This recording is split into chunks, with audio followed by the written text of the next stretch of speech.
pas ce que Dieu fait? Il nous rend saints. Pour pouvoir ressembler à Jésus, on ne peut pas y arriver par nous-mêmes. C'est lui qui fait d'abord cette œuvre de nous rendre saints par le sang de Christ à la croix. Hébreux 10 nous dit, c'est en vertu de cette volonté que nous sommes sanctifiés. La volonté de Dieu de nous sanctifier par l'offrande du corps de Jésus-Christ une fois pour toutes. Extraordinaire. Pourquoi elle dit une fois pour toutes? Parce qu'il parle à des Hébreux qui sont maintenant devenus juifs et autrefois, avant cela, il fallait venir souvent voir le sacrificateur. Peut-être que tu as lu ça dans la Bible, tu ne sais pas ce que c'est qu'un sacrificateur. C'est quelqu'un qui sacrifie. Il sacrifie des animaux, mais pas que. Tu pouvais venir parce que tu te sentais coupable d'avoir fait des choses. Alors tu voulais le pardon de Dieu. Et Dieu est prompt à accorder son pardon. Tu venais avec un pigeon, tu venais avec un gâteau, tu venais avec un bouc, tu venais avec peut-être une brebis, et puis tu l'as porté au sacrificateur. Ça te coûtait. Ça coûte de l'argent, hein? Ça te coûtait. Et puis le sacrificateur le prenait. Il y avait soit l'offrande consumée par le feu, d'une agréable odeur à l'Éternel, ou soit le sang qui coulait. Et là, à travers ça, ton pardon était expié. Mais Dieu dit maintenant, tout cela, ça ne suffisait pas. Je vais faire quelque chose de mieux. Je vais donner mon propre fils, l'offrande de son corps, une fois pour toutes. Tu n'as plus besoin de venir offrir. Christ lui-même s'est offert à la croix. C'est ça, rendre saint. Et quand tu sortais de ce rituel, tu savais que tu étais comme blanchi par le sacrifice. Mais aujourd'hui, quand tu demandes pardon, Seigneur, tu es comme blanchi par ce sacrifice encore, et c'est spirituel. Le corps de Jésus, sa vie, a été donné comme une offrande pour que notre corps à nous ne soit pas donné, pour que notre vie de péché soit pardonnée, pour échapper à la mort. Et je ne m'adresse pas qu'à des personnes qui ne connaissent pas Jésus. Tu es peut-être chrétien et tu sais qu'il y a dans ta vie des choses qui doivent être réglées. Que le sang de Jésus soit efficace encore ce matin pour te pardonner. Ne reste pas loin de lui. Ne dis pas, je vais laisser passer quelques jours. Je vais croire qu'au travers des jours qui passent, Dieu va être plus clément avec moi. Dès que tu as conscience que tu as péché, sache que le sang de Jésus, l'offrande du corps de Christ, t'est donné aussi une fois pour toutes, pour que tu demandes pardon et que tu rentres en communion à nouveau avec lui. Romains 6, 23 nous dit, car le salaire du péché, c'est la mort. Seigneur, donne-nous de réaliser la mort. Ce que j'ai fait m'amène à la mort. Mais le don gratuit de Dieu, c'est la vie éternelle en Jésus-Christ, notre Seigneur. Amen. Il a remplacé la mort. C'était notre destinée, parce qu'on est tous pécheurs, on vient tous au monde pécheurs. C'était notre destinée, mais il a remplacé par la vie. Mais pas n'importe quelle vie. La vie éternelle. La vie éternelle. Quand tu vas même mourir physiquement, c'est là que tu vas commencer à vivre aussi la vie éternelle. 1 Jean 1, 7, 9 nous dit, le sang de Jésus, son Fils, nous purifie de tout péché, de toute culpabilité, de tout péché. Si nous confessons nos péchés, à la condition que nous confessons nos péchés, il est fidèle et juste pour nous les pardonner et pour nous purifier de toute iniquité. Il n'y a rien que Dieu ne peut pas pardonner. Il n'y a rien. Rien. Même si toi, tu as du mal à te pardonner, même si tu es rongé par la culpabilité, nous prions pour que ce matin, il y ait une œuvre spirituelle que les yeux ne vont pas voir, mais que tu sois dégagé de cette culpabilité, que tu le sentes même émotionnellement, intérieurement, plus de péché à la condition que nous lui demandions. Seigneur, viens me laver. Si nous reconnaissons nos fautes, déjà, si tu commences à le reconnaître, c'est que le Saint-Esprit est en train de travailler ton cœur. Parce que c'est lui qui convainc. Viens effacer mes fautes, viens me laver, viens me rendre pur. Vous savez, j'ai noté ceci, c'est bon la sanctification. C'est bon de se sentir lavé. C'est bon de se sentir accepté. C'est bon de ne pas se sentir rejeté, pointé du doigt. Peut-être que tu as fait des choses dans ta vie et cette étiquette est toujours là, comme on disait dimanche dernier, Simon le lépreux, qui n'était plus lépreux, mais on l'appelait encore comme ça.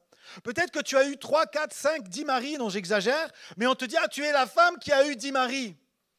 Mais pour Jésus, tu es lavé de cela. Peut-être que tu as fait des erreurs, peut-être que tu as connu une banqueroute financière, peut-être que tu as été en prison.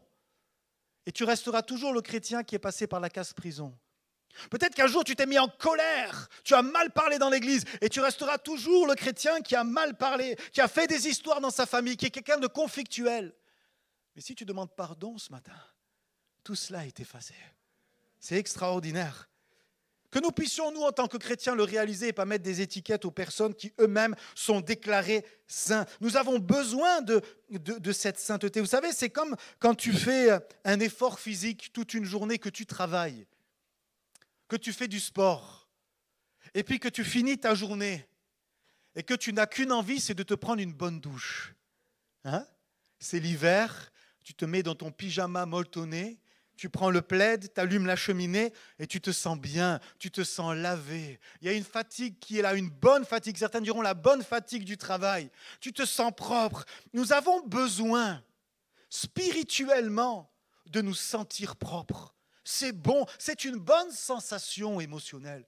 Même ton corps a besoin de se sentir lavé. Ton corps, ton âme et ton esprit désirent la sainteté parce que nous avons été créés par Dieu pour être saints. C'est notre condition avant la chute d'Adam, c'est d'être saint. Donc en fait, c'est quelque chose qui est en nous, qui doit émaner de nous. Pierre lui-même dira dans 1 Pierre 1, 15 à 16, Dieu dit, vous serez saints, car je suis saint. Il nous parle de sa nature. Je veux que vous soyez saints. Pourtant, Pierre savait qu'il n'était pas parfait. Savait qu'il a eu des manquements, plusieurs même, mais il savait qui était Dieu, comment était Dieu, et il savait ce que Dieu voulait. Ce que Dieu veut, c'est que nous soyons saints. Et ça, c'est en vertu de sa puissance et de son amour. Nous n'avons pas été créés pour le péché. Nous n'avons pas été créés pour la méchanceté, pour l'égoïsme, pour la violence, pour les addictions, pour les vices, pour le mensonge. Nous n'avons pas été créés pour ça. Nous avons été créés pour la paix. Nous avons été créés pour l'amour. Nous avons été créés pour la sainteté. Nous avons été créés pour la relation avec celui qui est saint. Ça, c'est ce pourquoi tu es sur terre. Alléluia. Et le diable veut amener comme une norme dans nos vies, dire non mais c'est comme ça, c'est comme une fatalité. Tu tombes tout le temps, tu tombes tout le temps. Tu peux mener une vie sainte. C'est possible. La vérité, c'est que notre nature humaine est pécheresse. C'est pour ça que nous avons besoin d'une autre nature.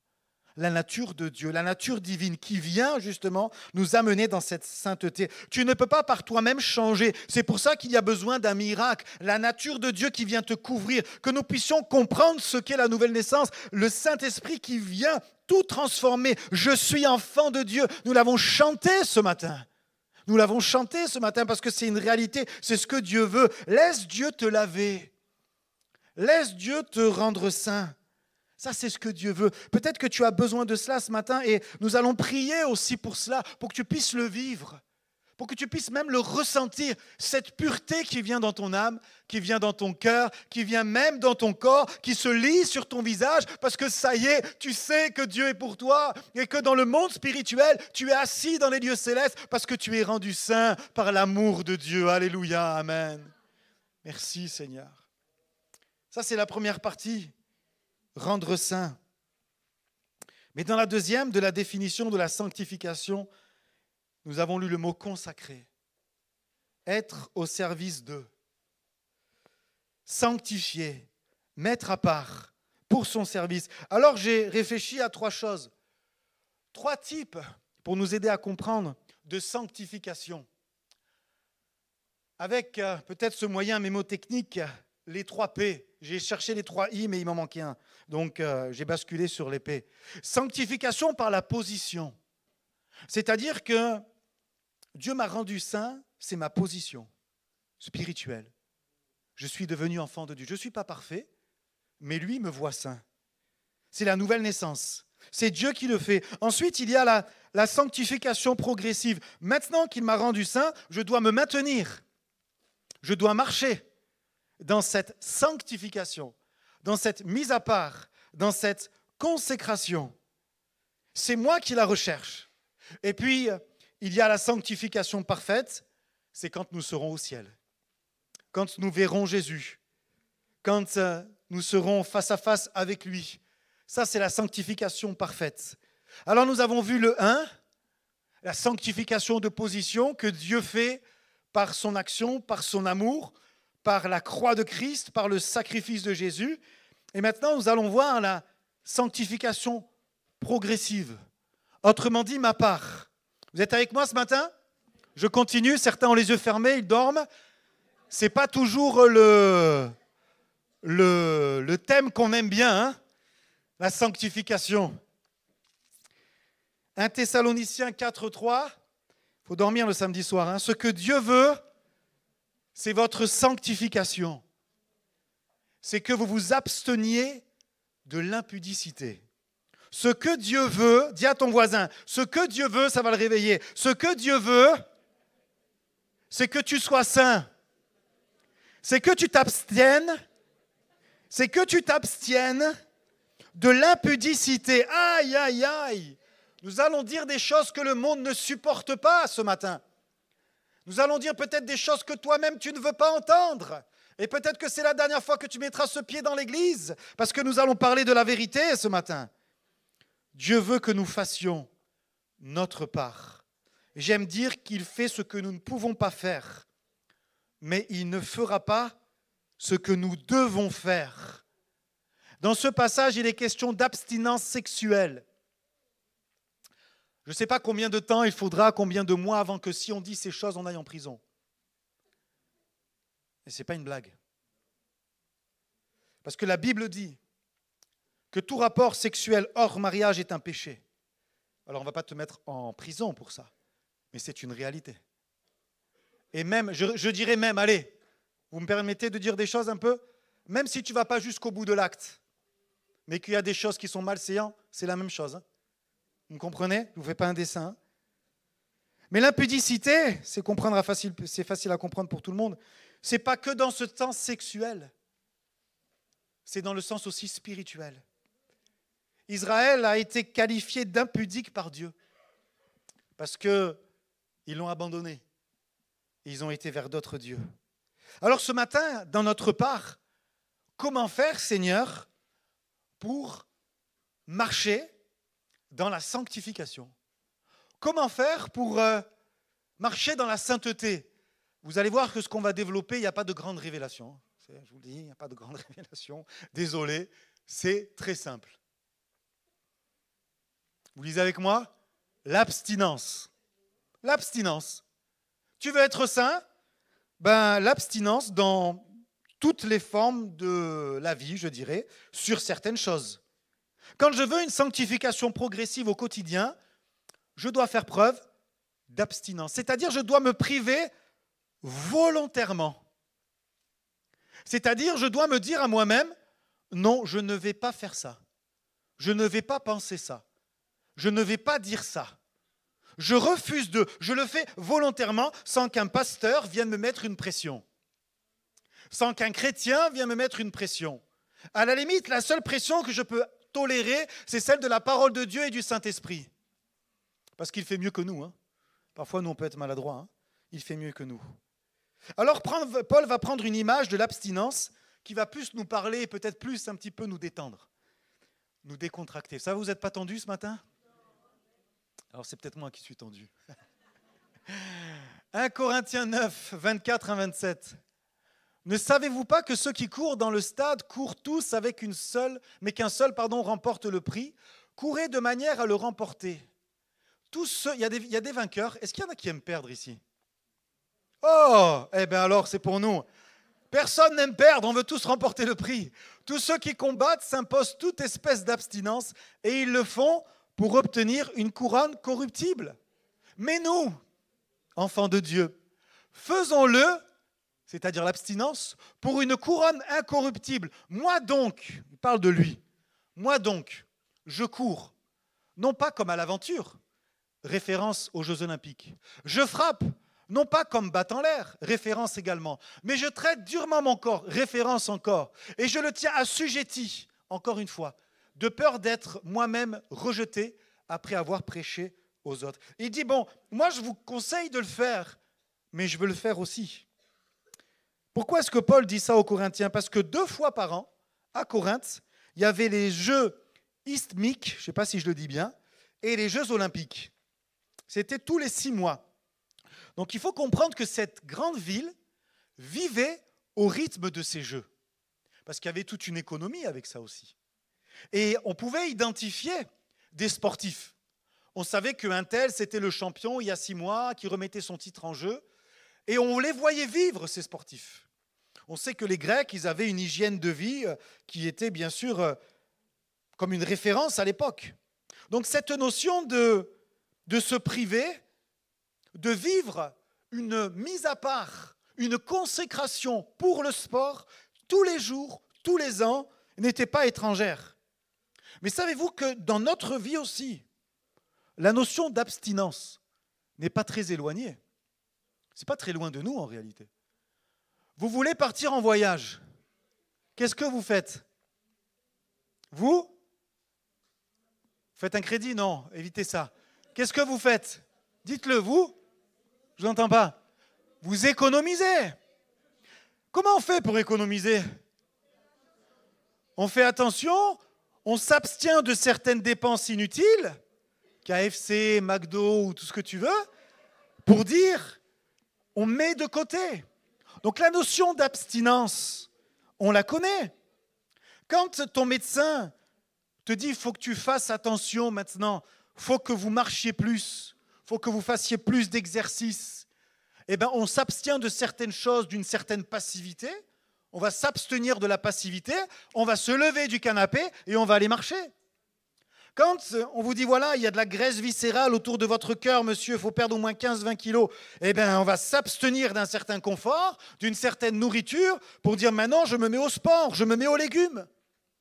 Quand tu dois te lever tôt le matin pour aller dans une compétition que tu aimes, peu importe la chose, mais que tu arrives tous les jours ou tous les dimanches en retard au culte, bon bref, je ferme la parenthèse, je ne vais pas plus loin, tu te prives de sommeil.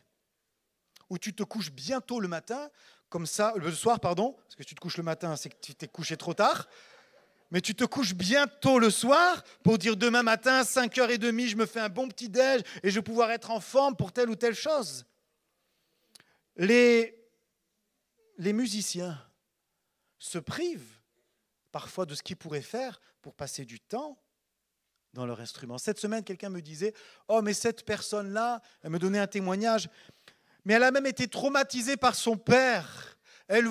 Son père voulait qu'elle soit une grande pianiste. Et elle a passé toute son enfance derrière le piano. Ça a été comme un traumatisme. Mais elle s'est abstenue de certaines choses. Au lieu d'aller s'amuser avec les copains, c'était le piano. Pareil pour peut-être, on en a parlé cette semaine, tiens, j'ai noté ça, la couture ou toutes sortes de choses. On va se priver de certaines choses pour finir le gilet qu'on a promis au petit-fils. C'est des bonnes choses, mais voyez, on est capable. Tout ça pour dire, on est capable. Moi, je vous livre un petit peu ce que j'ai vécu une fois. Je me suis mis à la pêche en surfcasting. Et puis, c'était la nuit. J'ai arrêté de faire ça parce que le matin, je me lève tôt. Donc maintenant, j'ai arrêté ça. C'était les jours de congé où je faisais ça.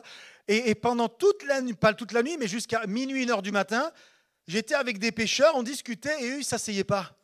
Et moi, je voulais m'asseoir, vous voyez. Et j'ai appris à rester 4-5 heures juste derrière une canne pour pouvoir avoir une dorade là que tu vas peut-être pas avoir au dernier moment. Et je me suis dit, mais quelle abstinence! Et je me suis dit, parfois on est prêt à faire des choses pour des loisirs. On est prêt à s'abstenir. Et l'apôtre Paul, il veut nous dire, mais tu ne sais pas que ceux qui le font, c'est pour une couronne de laurier. Alors ils auront la gloire pendant un temps. Leur nom dans l'histoire à Corinthe. Mais c'est pour une couronne de laurier. Elle va pourrir la couronne. Tandis que nous, c'est une couronne incorruptible. Amen, la couronne du ciel. Et Paul veut nous donner justement la notion de mise à part, de sanctifier, de consacrer, avec cette idée. Celui qui nous remettra la couronne, ce n'est pas le juge, c'est Jésus lui-même. Et on va la jeter à ses pieds. Est-ce qu'on peut juste imaginer la scène? Alors, j'ai bien aimé ce qu'il fait, c'est qu'il donne plusieurs références aux Jeux Olympiques. Il va dire « je ne bats pas l'air » en référence au pugilat. Il y avait la boxe déjà. Il dit « je ne donne pas des coups dans le vide, mais je veux agir avec précision dans ma vie. » Et il dit « je traite durement mon corps ». Il y avait une expression à l'époque qui voulait dire « frapper sous l'œil ». C'était une expression à Corinthe pour maîtriser son regard et pour aussi aveugler l'autre. Il va dire « je ne veux pas être rejeté », une version dit « désapprouvé », en référence, écoutez bien, aux sportifs exclus de la compétition. Il dit « moi je cours, mais je ne veux pas qu'à la fin je sois exclu ». C'est pour ça qu'il dit « rejeté » ou « désapprouvé ». Toujours en référence à cela, pour montrer que ce qu'il veut, c'est la couronne. Alors l'abstinence, c'est déjà pas mal. Est-ce qu'on peut aller plus loin que l'abstinence pour mener une vie de sanctification? Oui, la recherche. Je m'abstiens, c'est une chose. Mais là, maintenant, je ne vais pas juste m'abstenir, je vais rechercher. Regardez ce que Hébreux 12, 14 nous dit. Recherchez la paix avec tous et la sanctification sans laquelle personne ne verra le Seigneur. Et il dit sans laquelle, il ne dit pas sans lesquels. Autrement dit, la paix, c'est une chose. Recherche la paix avec tous. Bon, si les gens ne veulent pas être en paix avec toi, toi, tu as fait ta part. Mais par contre, la sanctification, si tu ne l'as pas, tu ne verras pas le Seigneur. Alors je me suis dit, est-ce qu'il y a un problème d'interprétation de ce texte? Est-ce qu'on peut mettre une nuance? Non, mais pasteur, quand même, il faut interpréter le texte. Là, ce n'est pas un absolu. Parce que quand même, si on est un bon chrétien, qu'on vient à l'église, qu'on est investi à l'église, qu'on parle en langue, qu'on donne sa dîme, quand même, on va voir le Seigneur. Et je me suis dit, comment interpréter ce texte? Je vous le laisse même à votre interprétation. Est-ce que c'est du mot à mot? Est-ce que c'est premier degré, comme on dit aujourd'hui? Ou est-ce que c'est second degré? C'est pas évident. Je me suis dit, peut-être que la réalité, c'est que la vie chrétienne, c'est très, très sérieux.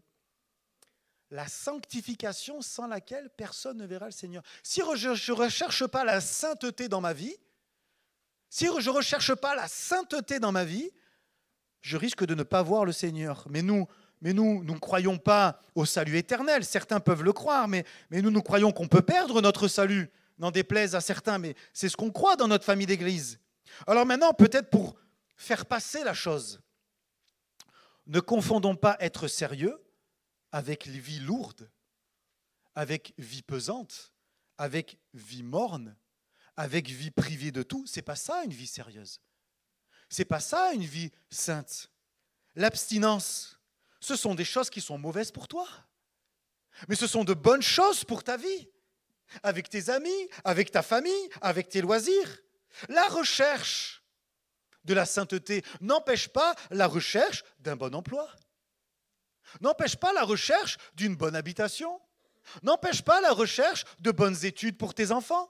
N'empêche pas la recherche d'une bonne destination pour les vacances. On ne peut pas opposer les choses. Ça n'empêche pas. Ne tombons pas dans le piège d'opposer. Parce qu'inconsciemment, on peut se dire, mais si je recherche une vie de sainteté, je vais avoir plus le droit de rien faire. Non, ça ne s'oppose pas. Tu peux rechercher la sanctification et vivre une vie passionnante. Vivre une vie trépidante. Vivre une vie bien remplie de joie, de passion, une vie qui va faire envie. Tu me suis ? C'est pas genre je vis la sanctification, je recherche la sainteté, alors je vais regarder les autres et leur vie va me faire envie. Oh, ils ont le droit de faire ça. Et moi, j'ai pas le droit parce que je suis chrétien. Non, non, ça c'est un faux concept de la sainteté. Au contraire, ta vie sainte, elle est trépidante, elle est passionnante et les autres vont avoir envie de mener ta vie. Ils vont te dire, mais qu'est-ce que tu as toujours à aller à l'église ? Qu'est-ce que tu as à rester avec des chrétiens ? Qu'est-ce que tu as à être joyeux ? Ben, tu sais, il se passe telle chose, on fait telle chose, on vit des choses extraordinaires, des personnes sont touchées, restaurées, bénies, on a des projets, on va faire ci, on va partir en voyage, on va faire des missions. C'est une vie passionnante, la vie chrétienne. Ce n'est pas une vie morne. C'est pour ça que tu peux rechercher la sainteté. Elle est super, la vie. J'ai noté ceci. Vous savez, la grande recherche de l'humanité aujourd'hui, vous savez ce que c'est ? C'est de faire des choses qui ont du sens. Vous avez des informaticiens qui gagnent 6 000 € par mois, ils arrêtent tout et ils vont faire du pain. Parce que pour eux, ça a du sens de faire du pain. Ça n'a plus de sens de mettre des numéros dans un clavier, vous voyez, c'est fini ça. Ils veulent du sens. La société veut du sens. C'est vrai ou pas ce que je dis ? On vit dans le même monde. Les gens veulent faire ce qui a du sens. Et j'ai noté ceci, toi, tu n'as pas besoin parce que tu as trouvé le sens. Quand ils cherchent du sens, donne-leur la direction. Oh, quelqu'un dit amen. Quand le monde cherche du sens, toi, tu leur donnes la direction. Et vous savez, c'est quoi la direction ? Tu vas leur dire, je connais le chemin, je connais la vérité, et je connais la vie. La direction, c'est Jésus. Amen. Eux, ils cherchent du sens. Toi, tu connais la direction. Tu peux acclamer plus fort. Toi, tu n'as plus besoin de chercher le sens. Tu as connu la direction. La direction, c'est Jésus. Parfois, on pense que se mettre à part, c'est se couper de tout. Non. La mise à part te fait faire un tri dans tes habitudes, dans tes fréquentations. La mise à part, ce qu'elle fait d'abord, c'est vrai, et c'est le plus important, elle te rapproche de Dieu. Ça, c'est la mise à part. Et ensuite, que fait Dieu? Il ne te dit pas, je veux juste que tu sois avec moi. Non, non, il t'envoie. D'abord, il y a la mise à part, tu te rapproches de Dieu, et ensuite tu y vas. Parfois, nous pouvons faire l'inverse. Nous voulons y aller, mais nous oublions peut-être de dire, Seigneur, parle-moi avant. Renouvelle-moi avant. Change mon cœur avant. Change mon caractère avant. Bénis mon témoignage avant. Comme ça, quand je vais aller, je vais être quelqu'un qui va faire la différence. Tous ceux qui ont été des leaders dans la parole de Dieu, ce sont des hommes qui d'abord ont été proches de Dieu et ensuite ont été envoyés. J'en ai noté quelques-uns comme ça. Noé, Abraham, Moïse, Joseph, David, Jérémie, Daniel. Ils ont d'abord été proches et ensuite ils ont été envoyés. D'abord la sanctification, la consécration et ensuite l'envoi. Sois à part et gagne le monde. Sois à part et gagne le monde. Vous savez, il y a une chose aussi qui se passe aujourd'hui, c'est que ce que je vous dis là, ça a été volé par les entrepreneurs. Il y a plein de choses dans le monde qui ont été volées à la parole de Dieu, qui ont été volées aux chrétiens, et après nous, on n'ose plus le toucher du doigt. Mais vous entendez des discours, sois à part, fais ce que les hommes ne font pas et tu vivras une différence. Mais c'est d'abord Dieu qui le dit. Sois à part, mets-toi devant Dieu et ensuite sois envoyé. Ce n'est pas les entrepreneurs qui disent ça, c'est Dieu qui dit ça. Et c'est logique, parce que Dieu dit, viens, comme ça je vais pouvoir t'envoyer avec un message. Je vais pouvoir t'envoyer avec une attitude, je vais pouvoir t'envoyer avec une onction renouvelée, une puissance renouvelée. Mais d'abord, il faut que tu viennes. Il y a une différence entre être dans le monde et faire comme le monde. Si tu veux gagner le monde, il ne faut pas être comme eux. Regardez ce que Paul dit dans le même passage de 1 Corinthiens 9. Paul dit, je me suis fait tout à tous. Non, c'est un peu plus loin ça, je ne l'avais pas noté. Je me suis fait tout à tous. Avec les Grecs, j'ai été comme Grec. Avec les Juifs comme Juifs, les barbares comme eux. Mais la différence, c'est que je n'ai pas fait comme eux. Vous voyez la différence? J'ai été avec eux, mais je n'ai pas fait ce qu'ils font. C'est ça la différence. Quand tu t'abstiens, quand tu recherches, il y a une limite. Et c'est comme ça que tu peux témoigner de qui tu es. Parce que tu es avec eux, mais tu n'es pas comme eux. Tu ne fais pas comme eux. Parce que si tu fais comme eux, et parfois il y a un concept dans l'église aussi, je l'ai déjà entendu souvent, je prends du temps avec eux, je vais dans tel endroit qui n'est pas très recommandable, mais dans le but de le gagner. Ça ne marche pas. Je n'ai jamais vu quelqu'un, mais je l'ai entendu encore cette semaine, je n'ai jamais vu quelqu'un faire ça et gagner du monde et amener du monde à Jésus. Jamais. C'est pas vrai. C'est pas vrai. Ça, c'est un mensonge du diable. Parce que si tu vas et que tu fais comme eux, ils vont dire, mais pourquoi tu veux qu'on change? Tu fais comme nous. Il y a quoi qui change? C'est juste que tu te lèves le dimanche matin pour aller à l'église, mais ton cœur est le même, tes pensées sont les mêmes, tes propos sont les mêmes. Tu dis des gros mots comme nous. Tu écoutes de la musique mondaine comme nous. Tu regardes des films mauvais comme nous. Tu bois un peu trop comme nous. Tu fais tout comme nous. Et toi, en fait, tu vas te laver la conscience en allant le dimanche matin au culte. Ça devient religieux, ça devient pharisien, comme il disait Jesse dimanche.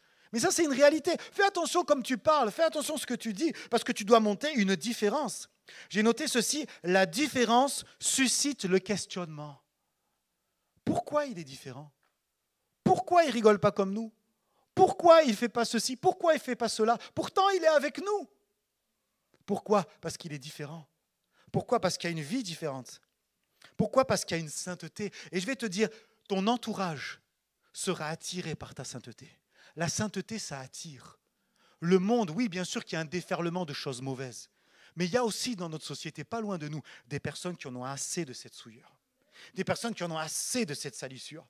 Quand on voit ce qui se passe aujourd'hui, le monde a besoin d'avoir des repères. Je sais que lui, c'est vrai que peut-être on se moque de lui, on l'appelle le curé, on l'appelle le pasteur, mais lui, par contre, il est saint. Et quand un homme sera brisé à l'intérieur, quand ça ira pas dans son couple, quand ça irait pas dans sa vie, c'est vers toi qu'il va aller.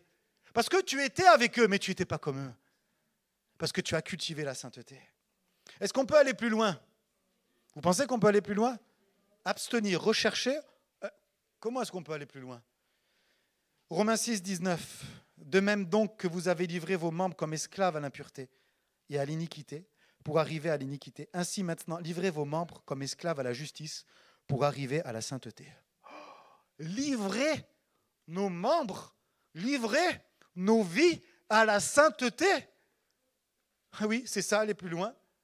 L'abstinence, la recherche et se livrer. C'est comme si Paul dit, de toute façon, vous savez, vous l'avez déjà fait. Vous savez de quoi je parle. Vous avez livré vos membres au péché. Vous avez été dans des excès. Vous l'avez certainement fait consciemment. Maintenant, faites une chose, livrez votre vie pour la justice, pour la sainteté. La marche par la sainteté se fait dans l'abstinence, dans la recherche et dans l'abandon total. Je me livre totalement. Alors ça peut paraître dur. Ça peut paraître, mais attends. Mais en fait, la réalité, c'est qu'on l'a déjà fait. Je ne connais pas vos vies avant, mais pour certains, on était dans des excès. On a livré, ça nous a coûté. Pour ceux qui ont connu peut-être les soirées et qui sont le lendemain, ils regardent leur compte en banque et disent « Maman, je me suis même pas réalisé que j'ai commandé ça, j'étais ivre, j'ai fait ci. Oh là, combien ça t'a coûté cher? Combien ça t'a coûté cher le monde? Tu t'es livré à ces choses-là. » Et Paul dit « Regardez, car lorsque vous étiez esclaves du péché, c'est-à-dire que tu ne faisais pas ce que tu voulais, tu étais pris dans un engrenage, tu étais pris avec des amis, il fallait faire. Vous étiez libre à l'égard de la justice, parce que tu étais esclave du péché. Quels fruits portiez-vous alors? Des fruits dont vous rougissez aujourd'hui, si tu es enfant de Dieu. Car la fin de ces choses, encore une fois, vous avez vu, c'est la mort. Mais maintenant, étant affranchi du péché et devenu esclave de Dieu, vous avez pour fruit la sainteté et pour fin la vie éternelle. Amen. En fait, ce que fait Paul pour nous amener à comprendre que la sanctification, c'est possible, que livrer notre vie totalement, c'est possible, il nous invite juste une chose, à regarder en arrière. C'est tout. À regarder nos vies avant et à regarder ce qu'on ne calculait pas, ce qu'on faisait. Moi, je ne connais pas vos vies, mais je connais la mienne et je me disais, c'est vrai, Seigneur, parfois je repoussais les limites. Je livrais mon corps et j'en ai honte aujourd'hui. Je rougis de cela. J'en parle pas. Personne ne le sait, Dieu seul le sait. C'est un fruit que je rougis. Mais maintenant, je ne suis plus esclave de ces choses. Amen. Je suis esclave, je parle à la manière des hommes, comme Paul dira, je suis esclave de Dieu. Et mon fruit, c'est quoi? La sainteté. Ah, ça c'est un bon fruit, hein? Mon fruit, c'est la sainteté. Et ma fin, c'est la vie éternelle. Ça, c'est un bon fruit, c'est une bonne fin. Alléluia.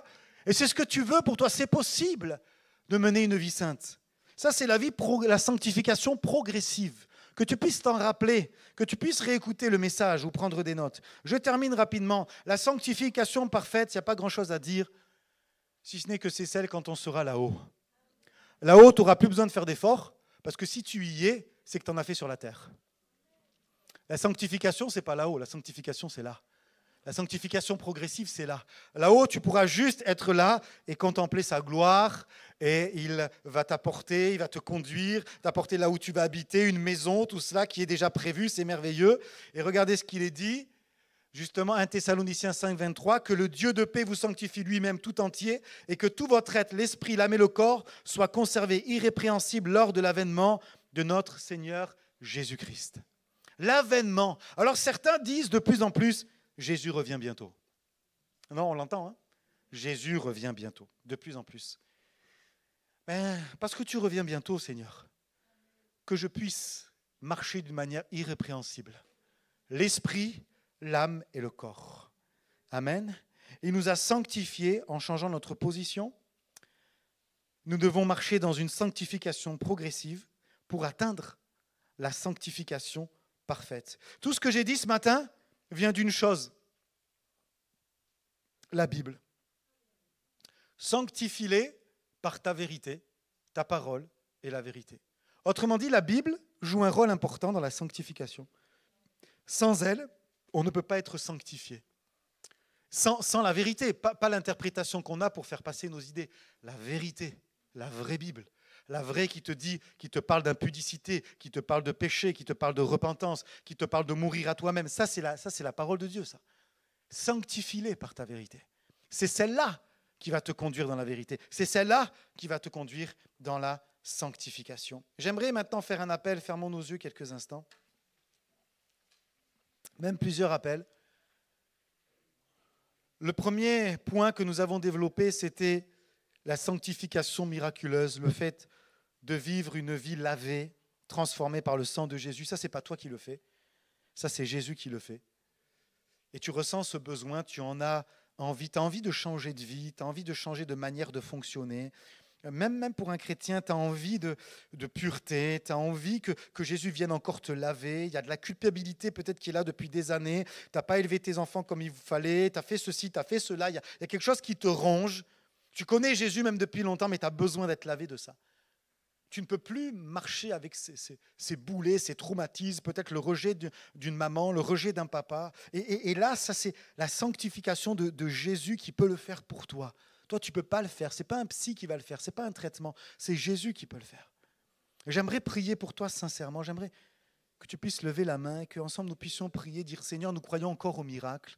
Nous croyons que tu peux sanctifier nos vies. Nous croyons que tu peux laver nos vies. Si tu te sens concerné par cette sanctification de position, que tu puisses changer de position aujourd'hui. Et que Dieu puisse le faire dans l'invisible, sans qu'on le voie, sans qu'on le ressente, mais c'est spirituel. Dans le lieu céleste, tu changes de position. Ça y est, tu es lavé. Ça y est, tu es restauré. Ça y est, tu es guéri. Ça y est, le sang de Jésus opère. Oui, tu peux baisser ta main. S'il y en a d'autres encore, le sang de Jésus opère. Oui, c'est bon, tu peux baisser ta main. Le sang de Jésus opère. Seigneur, nous croyons que ton sang est efficace. Tu es plein d'amour pour nous. Combien de fois nous sommes tombés? Combien de fois nous avons crié à toi?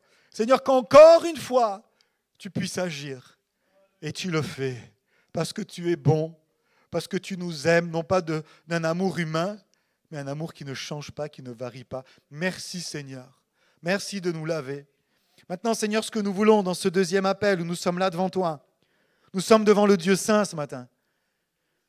Seigneur, je veux m'abstenir. Je veux rechercher la sainteté.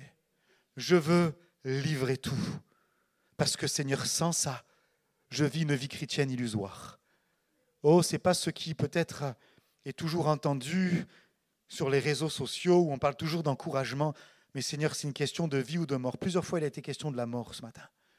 Et Seigneur, je veux mener une vie progressive qui vit la sainteté, qui recherche la sainteté. Ça ne fait pas de moi quelqu'un de parfait. J'aurai peut-être encore des erreurs. Je vais encore tomber. Je vais encore peut-être, Seigneur, demander pardon. Mais je suis en route dans une progression de sanctification. Alléluia. Oh, si tu veux ça.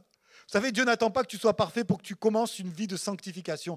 Il te dit, avec tes travers, avec ton caractère, avec tes habitudes, je vais te transformer. Je te lave d'abord, ça c'est le miracle. Ensuite, je vais te transformer, mais toi, tu as ta part à faire. Si tu es prêt à faire ta part, à dire maintenant, peut-être que tu viens en concubinage et que tu as des relations hors mariage, dis à ton copain, dis à ta copine, maintenant c'est fini. Maintenant c'est fini. Si tu es sur Internet, maintenant c'est fini. Peut-être que tu as des pensées de corruption, des choses qui sont là, des habitudes. Tu dis maintenant c'est fini. Abstinence. Abstinence. On va marcher dans le vrai maintenant. On va arrêter de se mentir à nous-mêmes. On va rechercher la sanctification et on va livrer nos corps. Si tu veux ça ce matin, si tu veux ça, moi je le veux encore, je suis dans ce processus de sanctification. Lève ta main là où tu es, on va prier. On va comme s'unir. C'est comme si on était en cercle et on est tous là parce qu'on sait que c'est dur, parce qu'on sait qu'il y a des combats, on sait qu'il y a des difficultés, mais on est tous là en train de s'encourager. On va y arriver, alléluia. Seigneur, bénis-nous. Bénis-nous dans la sanctification. Nous voulons nous abstenir du mal, de toute espèce de mal, ta parole dit, de toute espèce de mal, que rien de mauvais ne sorte de ma bouche, que rien de mauvais prenne racine dans mon cœur, que rien de mauvais, je veux m'abstenir de cela, je veux rechercher, je veux faire l'effort. On est comme là en train de se tenir la main et dire, Seigneur, nous recherchons la paix, nous livrons notre corps, nous livrons notre Église. Nous livrons notre Église à la sainteté, qu'il n'y ait pas d'histoire dans l'Église, qu'il n'y ait pas de problème dans l'Église, qu'il n'y ait pas de chamaillerie dans l'Église, qu'il n'y ait pas de manque de pardon dans l'Église. Nous livrons nos membres et vu que nous sommes l'Église, alors ça veut dire que l'Église va marcher dans une progression de sanctification. Alléluia. Il le fait, croyons que c'est quelque chose que nous venons de sceller maintenant. et que son soutien soit là. Merci Seigneur. Donne-nous de regarder à la sanctification parfaite.